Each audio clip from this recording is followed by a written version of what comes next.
historians. Today we're going to talk a little bit about the reading Chapter 2, The Myth of Barter, Abridged from Debt the First 5,000 Years by David Graeber. There's another video with the full text of this article. It's an audio version if you prefer that. Otherwise, refer to any of our handouts. I just wanted to address some of the portions of the reading, specifically some paragraphs I think might be especially useful in answering some of our questions.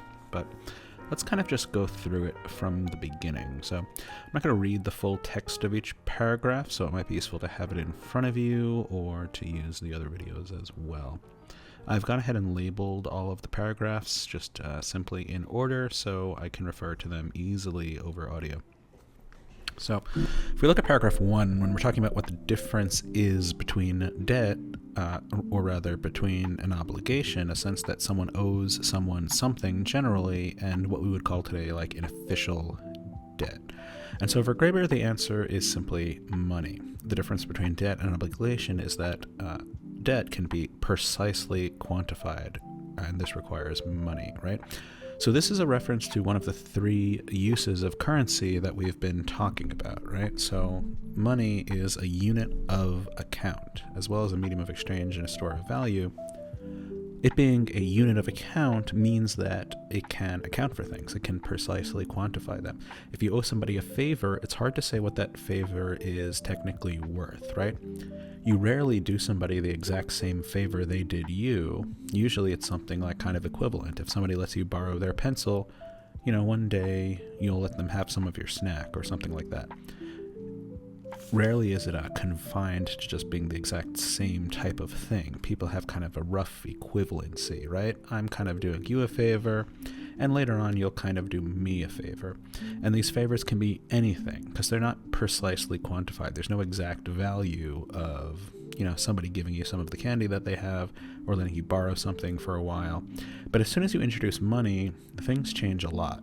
In precisely quantifying a debt, it really changes the way that people see it socially, right?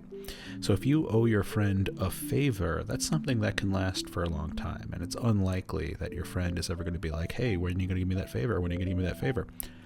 However, if you owe your friend $10, then they might be like, where's my $10? A lot more often, right? Somehow putting a specific number or a specific value on what is owed changes the way that people interact with that debt morally, right?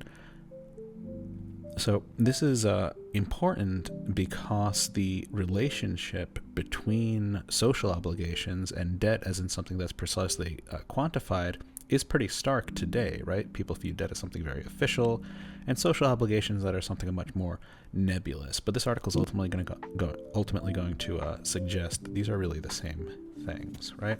So if we move on to paragraph 2, and we're looking at the story of the development of money, right? So the story of the development of money we've talked about at length, but essentially that first there's barter, then people develop money, and then credit and thereby debt really only develop after that. And so this is pretty much the story in every economics textbook. It says the standard economic history version has little to do with anything we actually observe when we examine how economic life is actually conducted in real communities and marketplaces almost anywhere. This is in paragraph 2. Where one is much more likely to discover everyone is in debt to everyone else in a dozen different ways, and that most transactions take place without the use of currency, right? So when talking to middle schoolers, you poll the room and see who owes stuff to other people and how often do those interactions actually use currency, right? You'll find a ton of examples of people who have lent their friends a pen, or who have, gone over to the other person's house and use their stuff. You'll have infinite examples of like these favors that kids have done for each other and that kids have done other favors in return. And very rarely when somebody's like, hey, can I get one of those Starburst, is somebody else like, yeah, it'll be 25 cents. Or at least when somebody says, yeah, it'll be 25 cents, everybody thinks kind of negatively of that person who's saying that, right? Like they're being a little cheap, or they're being not as generous with their friends as they should, right? Now, when somebody gives their friend or classmate some of their Starburst, We don't actually know if they're being nice. Maybe they're just doing it out of the goodness of their hearts, or maybe they're doing it because they think that that friend will have some other candy some other time, and that then they'll owe them some, and so that they'll get some back, right? It doesn't really matter how the person means it. It kind of has the same effect, and we'll go into that more later on, right? But that's kind of obvious, right? In all of our social interactions, unless you're going into a store where you don't know the people who are running the store, it's just some store and you're paying for something, then everything's very clear, and you'll obviously use some form of currency for that transaction. But in most of the transactions in your life, when you're talking about your friends, when you're talking about your family, money is actually rarely changing hands, although things of value are changing hands, right? So paragraph 2 goes on that the existence of credit and debt has always been something of a scandal for economists, since it's almost impossible to pretend that those lending and borrowing money are acting purely on economic motivations. For instance, that a loan to a stranger is the same as a loan to one's cousin. It seems important, therefore, to begin the story of money in an imaginary world from which credit and debt have been entirely erased, right? So, when we're looking at the version that's in books on economics or economic history, this story that they're telling, that first there's barter, but barter is very difficult, so people develop money from that. That this is essentially not supported by the historical evidence that we have. So we're going to observe a split between how economists are seeing the development of credit and how anthropologists and historians might see it, right? But before we can apply the tools of anthropology to reconstruct the real history of money, we need to understand what's wrong with the conventional account. Economists generally speak of 3 functions of money: medium of exchange, unit of account, and a store of value. This is in paragraph 3. But let's go right to 4 for an example, right? So here's a paragraph straight from an economics textbook. It's pretty similar to most ones that you will read.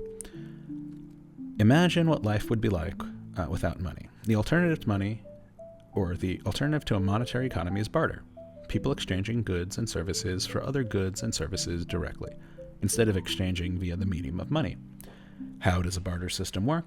Well, suppose you want croissants, eggs, and orange juice for breakfast. Instead of going to the grocery store and buying these things with money, you would have to find someone who has these items and wants to trade them. And you would also have to find someone you would also have to have something that the baker, the orange juice purveyor, and the egg vendor want. Having pencils to trade will do you no good if the baker and the orange juice and egg seller don't want pencils. A barter system requires a double coincidence of wants for the trade to take place. That is, to effect a trade, I need not only to find someone who has what I want, but that person also must want what I have, and these 2 things must happen at the same time, right? When the range of traded goods is small, like in an unsophisticated economy, it might not be hard to find someone to trade with, and so barter is often used. Now, in a complex society, this would kind of have an intolerable amount of effort, right? So imagine trying to get all of these things for breakfast if you had to trade each one. It certainly seems like it would be more trouble than it was worth, right? Now, paragraph 5 says it's important to emphasize that this is not presented as something that actually happened, but as a purely imaginary exercise, right? So go back to the beginning of 4. Money is vital to the working of a market economy. Imagine what life would be like without it. Okay, so this is the sort of tactic that anthropologists or historians, like the author Graeber, are going to take issue with, right? So we don't know what happened. We don't know what the world was like before money, let's say. Economists say, well, imagine what life would be like without money, and then just try to, do that. What would logically happen in this system? And that's what we're going to take issue with, because why should we imagine what it was like rather than using the tools of history and anthropology to look at some examples of what pre-currency societies actually did to solve this problem of the double coincidence of wants, right? So let's jump down to 6. Pretty much every economics textbook has some entry like this when they're talking about the development of money. They talk about how difficult barter is, and that money is introduced as a medium of exchange. But then ultimately money is still inefficient, coins and all of that. So we invent essentially virtual currency and just trade virtual currency back and forth, and everything operates on credit and debt, right? The story of money for economists always begins in a fantasy world of barter, right? A place before money when people are just bartering with each other. But 6 says the problem is where to locate this fantasy in time and space. Are we talking about cavemen? Are we talking about Pacific Islanders? Are we talking about the American frontier?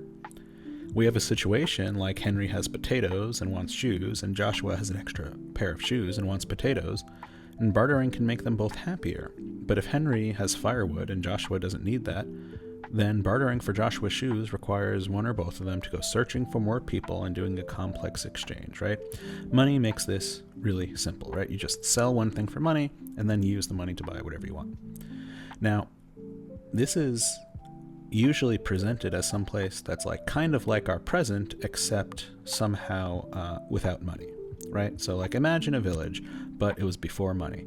Well, villages didn't really develop as we know them in a world with no money, so that would probably just not be how the village developed. So imagining a village without money is really it doesn't really make historical sense, because these societies developed with money and they would have just developed differently without it, right? So just imagining what one would be like without money, it's not necessarily going to get us a real answer, although it might get us a convenient answer for economists. So let's look at 7, where I think this really gets going, right? 7 is the paragraph where things kind of take off in this particular section. So I'm going to put a little star next to 7 because I think it's where a lot of the important information starts coming in. 1 through 6, we're kind of setting up the problem, right?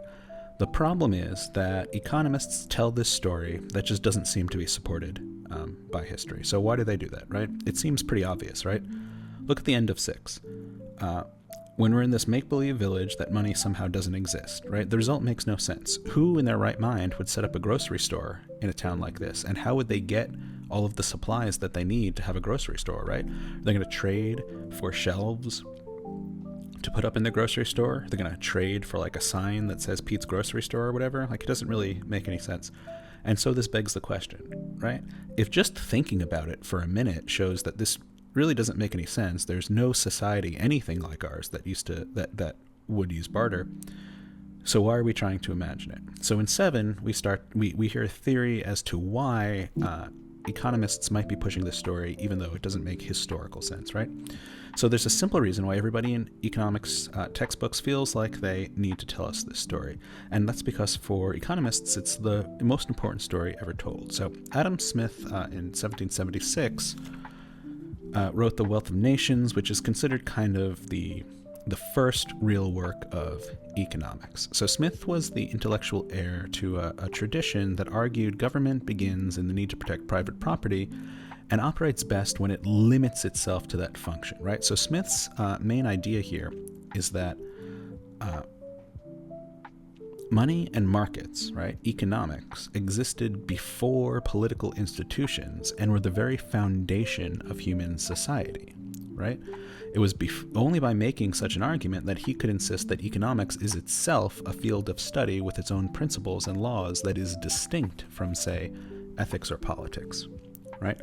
So Smith and other economists, they don't want economics to be seen as a branch of politics. They don't want economics to be seen as a branch of ethics.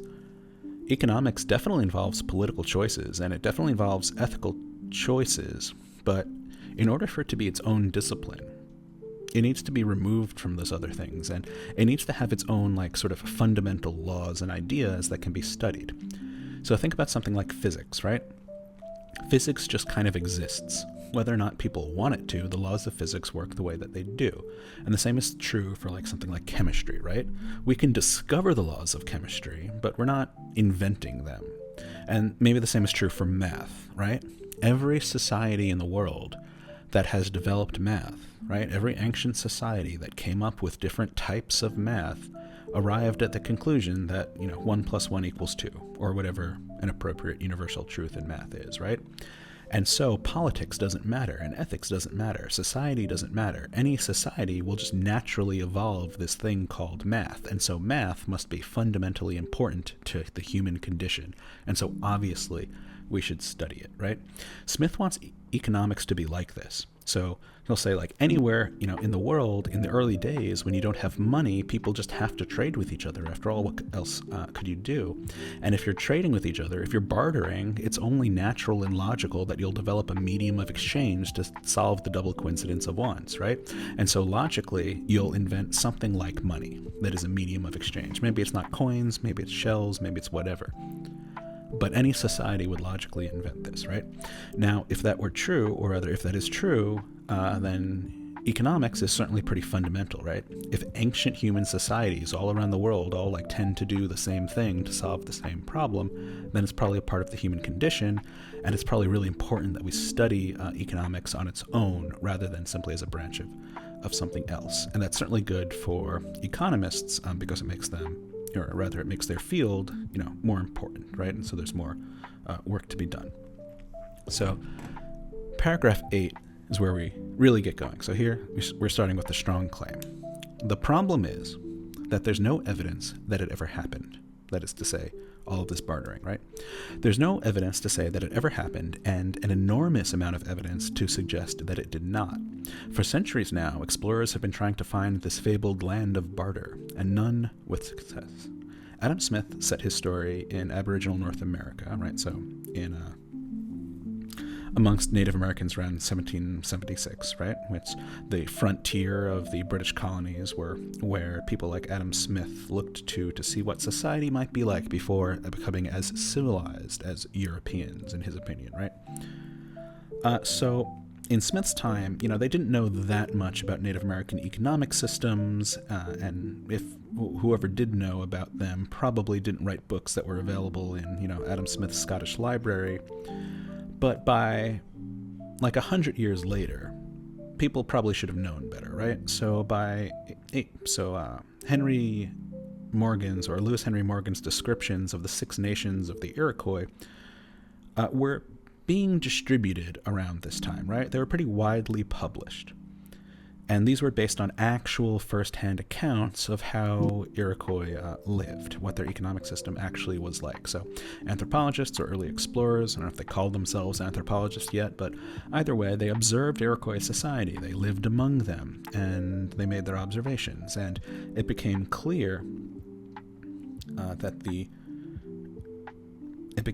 the main economic institution among the Iroquois nations were longhouses, where most goods were stockpiled and then allocated by women's councils, and no one ever traded arrowheads for slabs of meat or beaver hides or whatever the case is, right?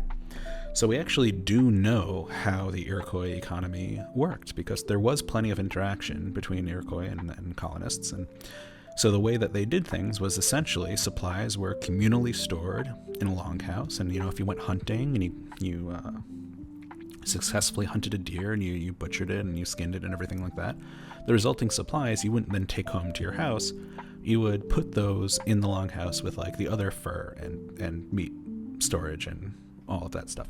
And then when you needed something, you would go to the longhouse and you would tell the women's council what you needed, and they would, give it to you, or they would evaluate the supplies and say, oh, we need more of this, or we can't give that out right now, or somebody needs it more, or, here's what you need to make what you want to make, right?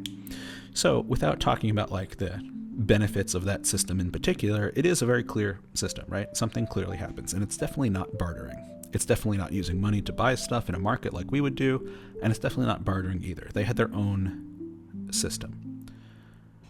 The problem, in paragraph 8, it says, is that economists simply ignored this information. And so, 100 years later, in 1871, Stanley Jevons wrote what's probably the first classic textbook on the origin of money and all of that, and he just used the examples from Adam Smith's book. He just used the example of Native Americans swapping venison for elk hides or beaver hides and all of that, and made no use of the actual descriptions of Native American life that existed at the time, right? So they chose to use this hypothetical example, this thought experiment, instead of actual history. Around the same time, missionaries, adventurers, and colonial administrators were fanning out across the world, and many were bringing copies of Smith's book with them, expecting to find the land of barter, but none ever did. The important point is that they discovered an almost endless variety of economic systems, but nobody's ever encountered any part of the world where the normal mode of economic transaction between people who know each other at least a little bit takes the form of, I'll give you 20 chickens for that cow, or other types of barter, right? No example of a barter economy, pure and simple, has ever been described, let alone the emergence from it of money. And all available ethnography, like studies of people's culture, suggests that there has never been such a thing. So, we talked about a few types of economies, market economies and command economies and mixed economies, but there's really no limit. There's as many types of economies as there are societies in history, right? There is an endless variety of systems that people have come up with in order to solve the problem of how to produce and distribute goods and services, of how to get around this double coincidence of wants. Basically, every ancient civilization, or really many modern civilizations, all have their own ways of doing things. So while we kind of live in a more globalized economy now, and so it's hard to think about a place that just doesn't fit into a globalized market economy at all, that's a very modern phenomenon, and it's hard to think outside of that box because we've always existed in it. We haven't been in a different type of economy before, right? Like before people started really overthrowing kings, it wasn't weird to see being ruled by a king as normal. The divine right of kings seemed logical because people didn't experience many alternatives. And the same might be true with modern market economies, right? We haven't really experienced anything else, or at least we're not aware when we're experiencing it. So it's very hard to imagine. So 9 just says yeah, of course, people barter sometimes, but we're talking about whether it's the main way that an economy works, and the answer to that is never. So I like paragraph 10 for explaining this, right? So I might read this a little bit more. So let's return to that economics textbook problem of double coincidence of wants, right? When we left Harry, he needed a pair of shoes, but all he had lying around were some potatoes. Joshua had extra shoes, but he didn't need potatoes. And since money isn't invented, they have a problem. What are they to do, right? So this is laying out the problem again. Here's the important point of divergence, right? Here's where things separate. The economists we're talking about, when they get to this point, okay, they have a problem, there's no money, they have a double coincidence of wants, what will they do? Economists just assert that at this point they will develop money, right? As if there's nothing else that could possibly happen, right? But instead, Graeber says the first thing that should be clear by now is that we'd really have to know a bit more about Joshua and Henry, right? So the question is, oh my gosh, what are these people going to do in this scenario? How are they going to solve the problem that they have? And economists say, well, they'll probably solve it this way. And anthropologists are saying, oh, I don't know. It kind of depends who they are and what their culture's like. Because different people are going to solve that problem in different ways. So who are they? Are they related? If so, how? It seems like they live in a small community, because they know each other casually, right? So any two people who've been living together in a small community their whole lives, they're going to have some sort of complicated history with each other, right? They're going to have some sort of relationship. They're going to have opinions about each other. And obviously that relationship, whatever it is going to affect how they go about solving their problem, right? So it seems like we're talking about people of roughly equal status, and they're not family members, but they're kind of friendly. But that doesn't give us so much information, right? So if Henry and Joshua, they have this problem, if they happen to, live among the Iroquois, then this isn't a real problem at all, right? If Henry was living among the Iroquois and he needed shoes, Joshua doesn't really enter into the equation, right? He simply mentions it to his wife, who brings it up at the Women's Council, and the Women's Council gives the materials to create some shoes, and she just sews some shoes, right? So it's not even a problem in the first place among the Iroquois. So the question what will they do to solve this problem obviously can't be answered unless we do the ethnography, unless we do the anthropological work of seeing how this society actually functions. And so among the Iroquois, not only would they solve the problem in a different way, but this actually just probably wouldn't be a problem in the first place. Okay, but Adam Smith didn't know too much about the Iroquois. He wasn't an anthropologist or anything, so let's give him the benefit of the doubt, right? So paragraph 11 says, well, perhaps they live in one of those Scottish villages with the butcher and the baker in Adam Smith's examples, right? Or a colonial settlement in New England, kind of similar to what Adam Smith would be familiar with. except for some reason they've never heard of money, right? So I was just saying earlier that, this isn't a real thing. You don't have a modern village that doesn't have money because a modern village develops with the aid of money, right? That's why it develops in the particular way that it does. Not good or bad, just in a specific way. But you know what? Let's go with the example anyway. Like, what would actually happen in this scenario if we're really going to do the thought experiment? So Henry walks up to Joshua and says, nice shoes. Henry needs some shoes, and he walks up to Joshua. He sees Joshua has extra shoes lying around. He's like, oh, those are some nice shoes. Or maybe, Henry doesn't do it himself, but maybe Henry's wife is talking to Joshua's wife, and she just kind of mentions that Henry's shoes have fallen into disrepair, and he's got a lot of foot pain. Right? Well, the message is conveyed, and it so happens that Joshua comes by the next day to offer his extra pair of shoes to Henry as a present, right? Insisting that it's just a neighborly gesture, and he would never want anything in return. Certainly not, right? Now, it doesn't matter whether Joshua is being sincere in this. It doesn't matter if Joshua really just thinks it's a neighborly gesture, or if he thinks that Henry will now owe him one. Either way, Henry's going to feel like he owes him one now, right? So he's like registering a credit. How might Henry pay Joshua back? Well, there's endless possibilities, right? Perhaps Joshua really does want potatoes. So Henry would, wait a little bit, a discrete amount of time, and then he would drop them off, insisting that this also is just a gift. Or Joshua, he doesn't need potatoes right now, so Henry just waits until he does need potatoes, right? Everybody needs potatoes eventually. Or maybe it's like a year later and Joshua is planning a banquet. And so he comes strolling by Henry's barnyard, and he says, hey, that's a nice pig that you've got there. And so Henry knows that he should probably, give Joshua the pig so that he can use it for his feast or whatever, right? In any of these scenarios, the problem of the double coincidence of wants that economics textbooks so endlessly invoke, it simply disappears. Henry might not have something Joshua wants right now, but if the two of them are neighbors, it's obviously only a matter of time before he will, right? So how social obligation, how debt, how trading plays out is entirely dependent on the culture of the society, on the politics and on the ethics of the society. So Adam Smith is trying to show that economics is more fundamental. It has more fundamental laws than politics or ethics. It has things about it that are just true. These economic laws are just true. And so the government shouldn't try to play with them too much, right? But we can already see that this isn't the case because people respond to these economic problems differently depending on their society, depending on their ethics and their morals and the way that they have structured their particular civilization, right? So in 13, we get the conclusion that our standard account of monetary history is precisely backwards. We didn't begin with barter, discover money, and then eventually develop credit. It happened the other way around. What we now call virtual money or debt came first, right? The idea of owing somebody something came first. Coins came much later, and their use spread only unevenly, right? In ancient societies, coins never fully replaced social credit systems.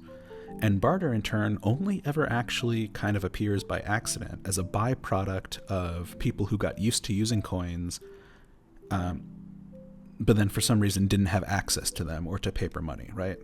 There was they're stranded somewhere, or there was a shortage at the mint that year, or whatever the case, right? They don't have any money, and so they just trade stuff for now. Or maybe it was between people who were like strangers, right? There's some people in from out of town, and you want to trade with them, but you don't really know them, and you don't expect to ever see them again, so it's not like they can just owe you a favor. Barter might make sense in that case, right? But